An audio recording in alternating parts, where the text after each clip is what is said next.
திருச்செந்தூர் சுப்பிரமணிய சுவாமி கோவிலில் அக்டோபர் மாத உண்டியல் காணிக்கையாக 4,26,00,000 ரூபாய் கிடைத்துள்ளது என கோவில் நிர்வாகம் தெரிவித்துள்ளது. அறுபடை வீடுகளில் 2ஆம் படை வீடான திருச்செந்தூர் அருள்மிகு சுப்பிரமணிய சுவாமி கோவிலில் பக்தர்கள் உண்டியலில் காணிக்கை மாதந்தோறும் எண்ணப்படுகிறது. அந்த வகையில் அக்டோபர் மாத உண்டியல் காணிக்கை எண்ணும் பணி 2 நாட்கள் நடைபெற்றது.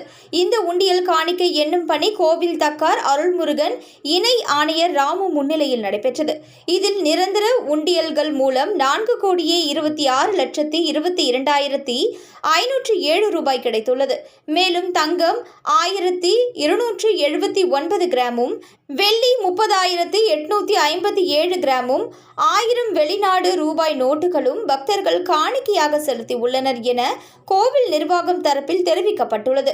அக்டோபர் மாதம் கந்தசஷ்டி திருவிழா நடைபெற்றதால் வழக்கத்தை விட கூடுதலாக உண்டியல் காணிக்கை கிடைத்துள்ளது.